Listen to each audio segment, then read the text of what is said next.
الحمد لله نحمده ونستعينه ونستغفره ونؤمن به ونتوكل عليه ونعوذ بالله من شرور أنفسنا ومن سيئات أعمالنا من يهده الله فلا مضل له ومن يضلل فلا هادي له ونشهد أن لا إله إلا الله وحده لا شريك له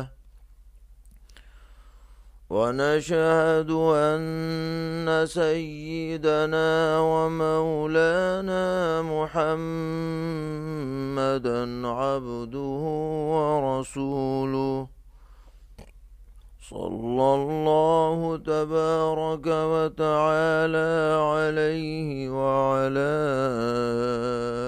آله وأصحابه وذرياته أجمعين. أما بعد فأعوذ بالله من الشيطان الرجيم. بسم الله الرحمن الرحيم. الحاقة ما الحاقة وما أدراك ما الحاقة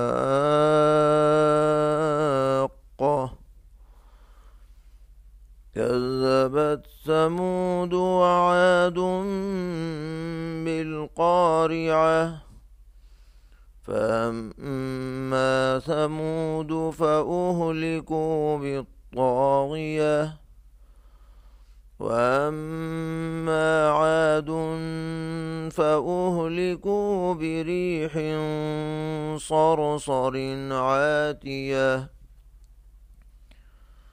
سخرها عليهم 7 ليال و8 أيام حسوما فترى القوم فيها صرعا كأنهم أعجاز نخل خاوية فهل ترى لهم من باقية وجاء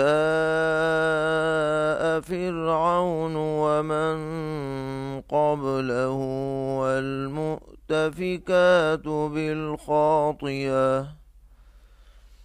فعصوا رسول ربهم فأخذهم أخذة رابية إنا لما طغى الماء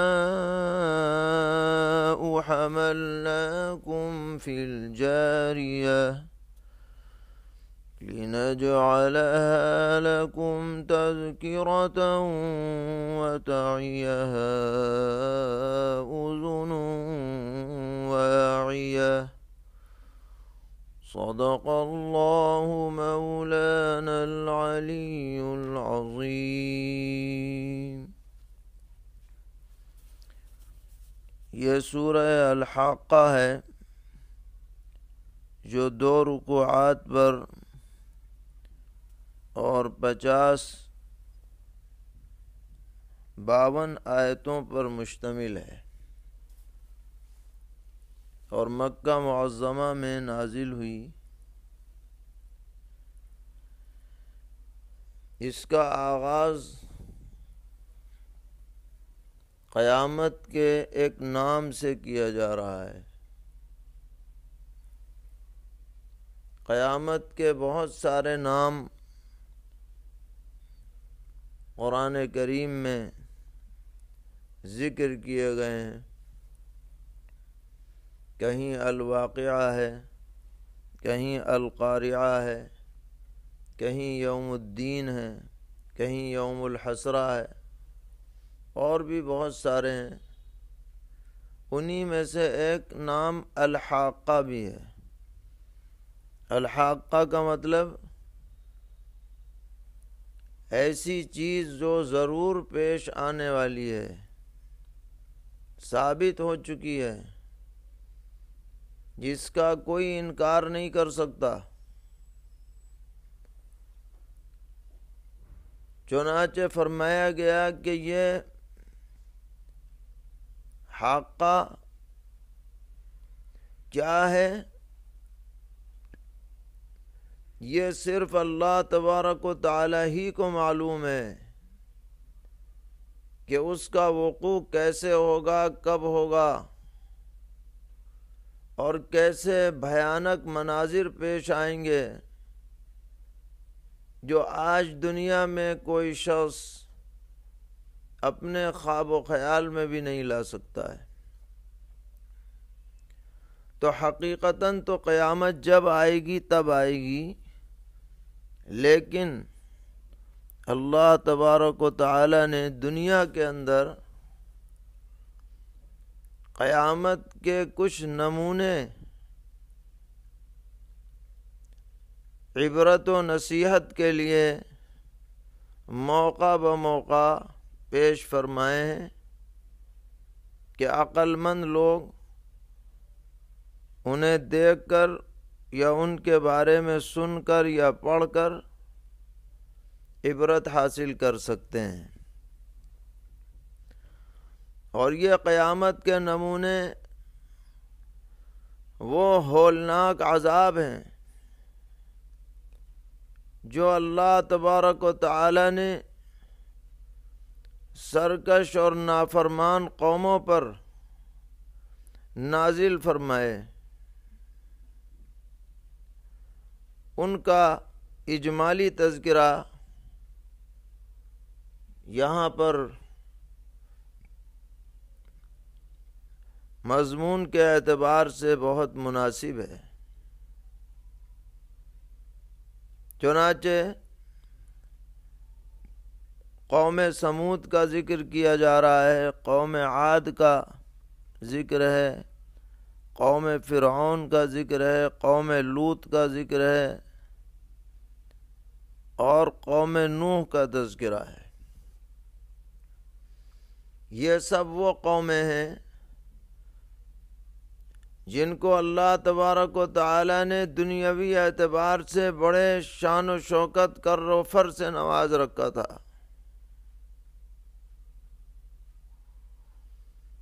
قوم عاد کے لوگ جو یمن کے رہنے والے تھے، احقاف جنہیں کہا جاتا ہے، یہ بڑے ڈیل ڈول والے طاقتور پہلوان لوگ تھے، اور یہ کہا کرتے تھے من اشد منا قوہ، ہم سے زیادہ طاقتور کون ہے؟ دنیا کے سب سے زیادہ پاورفل ہم لوگ ہیں، یہ کہا کرتے تھے۔ اور اسی طریقے پر قوم سمود کے جو لوگ تھے،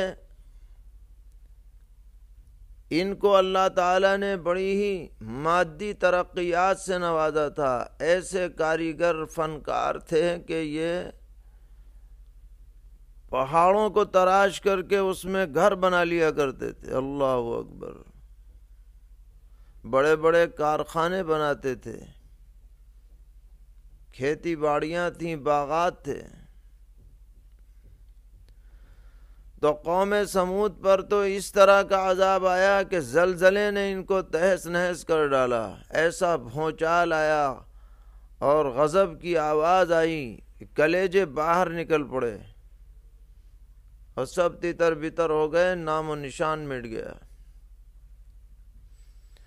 اور یہ جو قوم عاد کے لوگ تھے جو اپنے کو پہلوان اور طاقتور کہتے تھے، من اشد منا قوہ کی رٹ لگائے رہتے تھے، ان پر اللہ تعالیٰ نے اپنی ایک مخلوق ہوا مسلط کر دی جو مسلسل 7 رات اور 8 دن تک چلتی رہی۔ آندھی الامان الحفیظ، ایسی بھیانک خطرناک آندھی تھی کہ ان میں سے ایک ایک آدمی کو اس نے اٹھا اٹھا کے پٹخ ڈالا اور کٹی بنا کر کے رکھ دیا۔ ساری ہیکڑی جو ہے وہ ایک مخلوق کے ذریعے سے اللہ تعالیٰ نے ان کی ختم کر دی۔ اس کو کہا جاتا ہے اردو میں کہ بھس بنا کے رکھ دیا۔ لیکن کمال کی بات یہ تھی کہ قوم عاد کی طرف حضرت ہود علیہ السلام کو رسول بنا کر کے بھیجا گیا تھا، وہ وہیں تشریف فرما تھے، تو وہ اور ان پر ایمان لانے والے وہ محفوظ رہے۔ اس ہوا نے ان کا کچھ نہیں بگاڑا، اور اسی جگہ پر رہنے والے منکر اور کفار وہ نمونہ عبرت بن گئے۔ اسی طرح قوم سمود کی طرف حضرت صالح علیہ السلام کو بھیجا گیا تھا، جنہوں نے قوم کے مطالبے پر اللہ تعالیٰ کے حکم سے اپنی قوم کے سامنے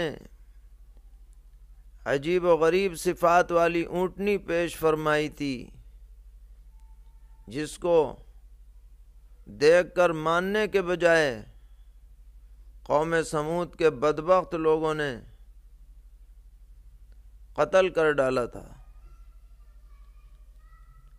جس کی وجہ سے ان پر عذاب آیا۔ لیکن حضرت صالح علیہ السلام اور ان پر ایمان لانے والے وہ وہاں بھی محفوظ رہے۔ تو اللہ تعالیٰ اپنی قدرت دکھا رہے ہیں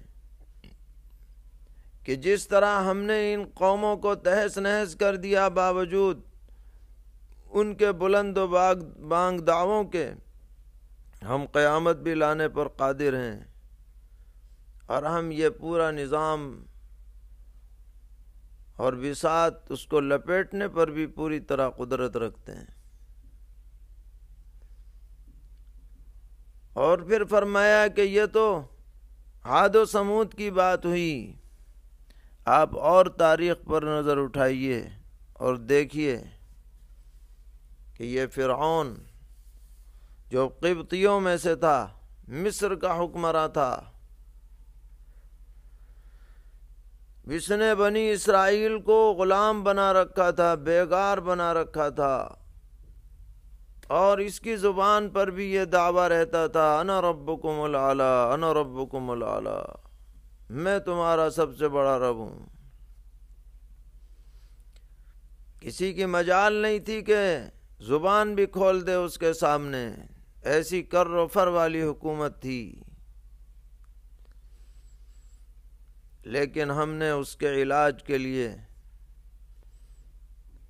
سیدنا حضرت موسیٰ علی نبینا وعلیہ السلام کو بھیجا، اور اس نے اپنی دانش میں پوری کوشش کر لی تھی کہ ایسا کوئی شخص اس کے قلم رو میں پیدا نہ ہو سکے جو اس کو بعد میں چیلنج کر سکے۔ اسی لیے اس نے بنی اسرائیل کے ہزاروں نومولود بچوں کو قتل کرانے کا حکم دے دیا تھا، مگر اللہ تبارک و تعالیٰ کی تدبیر غالب رہی کہ جس بچے کو روکنے کے لیے اس نے ہزاروں بچوں کو تہہ کیا تھا، اللہ تبارک و تعالیٰ نے اس بچے کو یعنی موسیٰ علیہ السلام کو نہ صرف یہ کہ وجود بخشا، بلکہ فرعون کے محل کے اندر ان کی پرورش بھی کرائی۔ کیا یہ عجیب و غریب بات نہیں ہے؟ اور پھر جب بنی اسرائیل بعد میں فرعون کی قلم رو سے نکلنے کے لیے چل پڑے، تو فرعون آپے سے باہر ہو گیا، اللہ لشکر سمیت پیچھے چلا، بنی اسرائیل کے لیے اللہ تبارک و تعالی نے دریائے قلزم کے اندر 12 راستے بنا دیے، وہ بعافیت سب کے سب پار ہو گئے۔ لیکن فرعون اپنے لاؤ لشکر سمیت جب دریا میں اترا اور بیچ میں پہنچا تو اسی دریا کے اندر اس کو غرق کر دیا گیا۔ یہ اللہ تبارک و تعالی کی طرف سے اس کا انجام تھا جو ساری دنیا نے دیکھا، سنا اور پڑھا ہے۔ اسی طرح المؤتفقات، وہ بستیاں جو الٹ دی گئیں، ان کی تشریح کے اندر حضرات مفسرین نے قوم لوط کا تذکرہ کیا ہے۔ یہ قوم وہ تھی جو دنیا کی انتہائی بدکار اور فحاش اور عیاش قسم کی قوم تھی، نعوذ باللہ من ذالک۔ یہ لوگ ہم جنس پرست ہیں، مرد مرد سے، عورتیں عورتوں سے خواہشیں پوری کرتی تھیں۔ حضرت لوط علیہ السلام نے انہیں بہت سمجھایا کہ اللہ تعالیٰ نے تمہارے لیے جوڑے بنائے ہیں، یہ بدکاریاں چھوڑ دو، بیہودہ حرکتوں سے باز آ جاؤ۔ لیکن یہ ملعون اور خبیث لوگ الٹے حضرت لوط علیہ السلام کے دشمن بن گئے، درپے آزار ہو گئے، ان کے مہمانوں کے پیچھے پڑ گئے۔ تو اللہ تبارک و تعالی کی طرف سے ان پر عذاب آیا، اور وہ عذاب کیا تھا؟ فلما جاء امرنا جعلنا علیہا سافلہا عالیہا سافلہا، نیچے کا اوپر ہو گیا، اوپر کا نیچے ہو گیا، پوری کی پوری بستیاں الٹ دی گئیں۔ اور یہ بھی ہے کہ ہر آدمی پر پتھر کی بارش بھی ہوئی۔ اسی طرح جن قوموں پر عذاب آیا ان میں قوم شعیب بھی تھی، جو ناپ تول میں کمی کرتی تھی، پرلے درجے کے دھوکے باز، فریبی اور خائن تھے، بددیانت تھے، ڈنڈی مارا کرتے تھے، فتنہ فساد دنیا میں مچاتے تھے، ان پر بھی عذاب آیا، کوئی ان میں سے بچ نہیں پایا۔ اور ان سب سے پہلے قوم نوح پر عذاب آیا، پوری کی پوری دنیا پانی میں ڈبا دی گئی، اور اس میں کوئی بچ نہیں پایا سوائے ان لوگوں کے جو حضرت نوح علیہ السلام کے ساتھ ان کی کشتی پر سوار تھے۔ اور ان لوگوں کا کشتی میں بچ جانا بھی اللہ تعالیٰ کا زبردست اپنی قدرت کا مظاہرہ تھا کہ ایسے زبردست طوفان کے اندر بھی یہ کشتی سلامت رہی، ورنہ اس کی سلامتی کا بھی کوئی موقع نہ تھا۔ اللہ تبارک و تعالی فرما رہے ہیں کہ ہم نے تمہیں بچا لیا تاکہ لوگ یہ محسوس کریں کہ جس کو اللہ تعالیٰ ہلاک کرنا چاہیں اسے کوئی بچا نہیں سکتا، اور جسے بچانا چاہیں اسے کوئی ہلاک بھی نہیں کر سکتا۔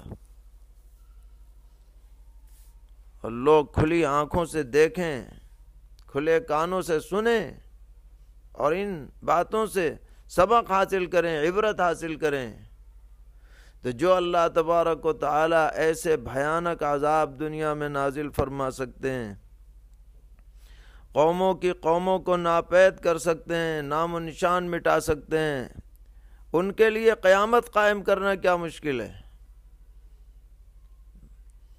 لہذا جو لوگ قیامت کے بارے میں شک میں ہیں وہ شک اپنے دل سے نکال دیں۔ قیامت الحاقہ ہے، یعنی ضرور پیش آنے والی ہے، اس میں کوئی شک شبے کی گنجائش نہیں۔ فرمایا الحاقہ الآخرة ما الحاقة،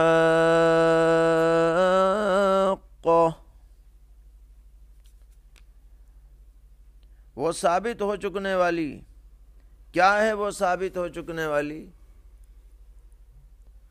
وما أدراك ما الحاقة،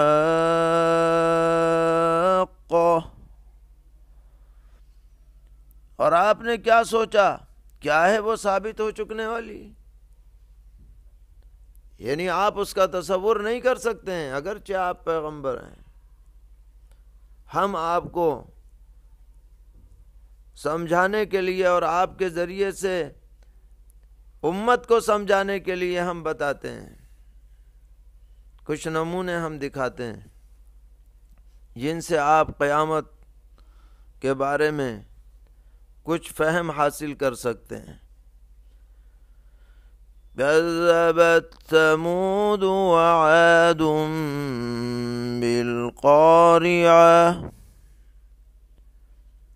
قوم سمود نے اور قوم عاد نے اس کوٹ ڈالنے والی کو جھٹلایا تھا، یعنی وہ قیامت کے منکر تھے۔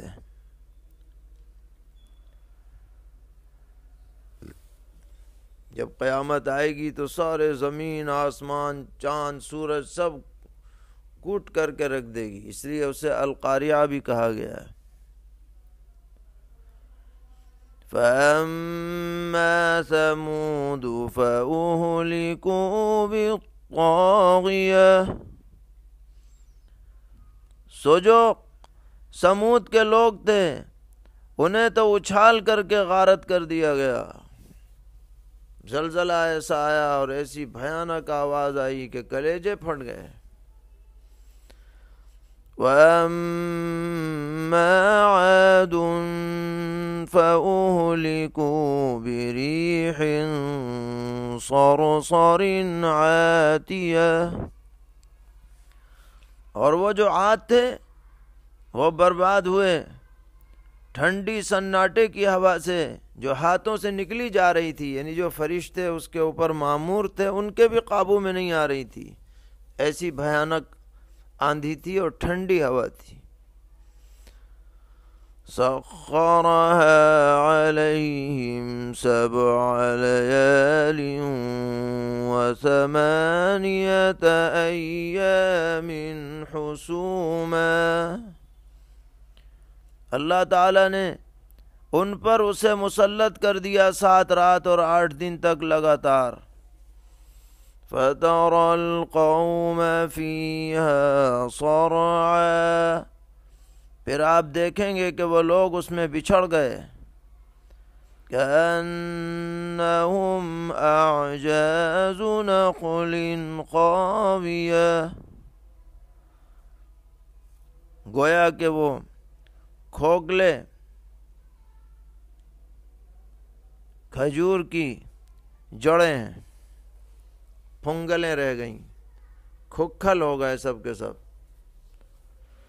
فَهَلْ تَرَى لَهُم مِّن بَاقِيَةٍ، سو آپ دیکھتے ہیں کوئی ان میں کا بچا، کوئی نام و نشان ہے ان کا؟ یعنی کسی کا نام و نشان نہیں بچا، سب نمٹ لیے۔ بڑے دعوے کیا کرتے تھے، منہ پھلا پھلا کر کے لوگوں کے سامنے ڈینگے ہانکا کرتے تھے، سب کا انجام خراب ہو گیا۔ وَجَاءَ فِرْعَوْنُ وَمَن قَبْلَهُ وَالْمُؤْتَفِكَاتُ بِالْخَاطِئَةِ، اور آیا فرعون اور جو اس سے پہلے تھے اور الٹ جانے والی بستیاں خطا کرتے ہوئے، یعنی یہ بھی سب کے سب سرکش تھے۔ تو کیا ہوا؟ فَعَصَوْا رَسُولَ رَبِّهِمْ فَأَخَذَهُمْ أَخْذَةً رَّابِيَةً، پھر انہوں نے اپنے رب کے رسول کا حکم نہیں مانا تو پکڑ لیا ان کو سخت پکڑنا، ایسا پکڑا کہ کوئی بچ نہ پایا۔ إنا لما طغى الماء حملناكم في الجارية، ہم نے جس وقت پانی ابلا تم کو لاد دیا چلتی کشتی میں. یہ قوم نوح کا تذکرہ ہے جب ان پر پانی کا عذاب آیا. تم سے مراد جو دنیا کے اندر رہنے والے انسان ہیں یہ سب حضرت نوح علیہ السلام کی نسل سے ہیں، اسی لیے ان کو آدم ثانی بھی کہا جاتا ہے. لِنَجْعَلَهَا لَكُمْ تَذْكِرَةً وَتَعِيَهَا أُذُنٌ وَاعِيَةٌ، تاکہ رکھیں ہم اس کو تمہارے لیے یادگاری کے واسطے، یعنی تم اسے سوچو سمجھو اور ہوشیار کان اس کو محفوظ رکھیں، ان باتوں کو ان سے نصیحت حاصل کریں. تو یہ چیز ہے جس کو یہاں پر پیش کیا گیا تاکہ لوگ ان واقعات سے سبق حاصل کریں اور اللہ سے ڈریں اور اس راستے پر نہ چلیں جس کی وجہ سے یہ قوم عذاب میں مبتلا ہوئیں. اللہ تبارک و تعالی ہم سب کو ہر طرح کے شرور سے اور فتن سے محفوظ فرمائے، اپنی رضا اور عافیت سے مالا مال فرمائے، ہر طرح کے وبائی امراض سے پوری امت کی حفاظت فرمائے. آج انتہائی صدمے اور افسوس کی بات ہے کہ ہمارے حضرت اقدس مولانا مفتی شبیر احمد صاحب قاسمی دامت برکاتہم ومدد فیوزہم، مفتی و محدث جامعہ قاسمیہ مدرسہ شاہی مراد آباد کی اہلیہ محترمہ اپنے مالک حقیقی سے جا ملیں، رحمہ اللہ تعالی رحمۃ واسعہ. انا للہ و انا الیہ راجعون. حضرت مفتی صاحب کے لیے یہ بہت ہی صدمے کا وقت ہے اور جس پر جتنی بھی تکلیف کا اظہار کیا جائے کم ہے، مگر اللہ تبارک و تعالی کا حکم غالب آ کر کے رہتا ہے اور بندے کو سوائے انا للہ و انا الیہ راجعون پڑھنے کے کوئی چارہ کار نہیں ہے. موصوفہ حضرت مولانا سید محمود حسن پٹیڑوی نور اللہ مرقدہ، خلیفہ حضرت شیخ الاسلام مولانا سید حسین احمد صاحب مدنی نور اللہ مرقدہ کی صاحبزادی تھیں اور انتہائی دیندار وزادار خوش اخلاق خاتون تھیں. اللہ تبارک و تعالی ان کے درجات بے حد بلند فرمائے، ان کو وہاں کی رحمتوں سے مالا مال فرمائے، اور حضرت مفتی صاحب اور ان کی سبھی صاحبزادیوں کو اور سبھی متعلقین کو صبر جمیل عطا فرمائے. سبھی سامعین سے بھی گزارش ہے کہ حضرت مرحومہ کے لیے دعائے خیر اور ایصال ثواب کریں.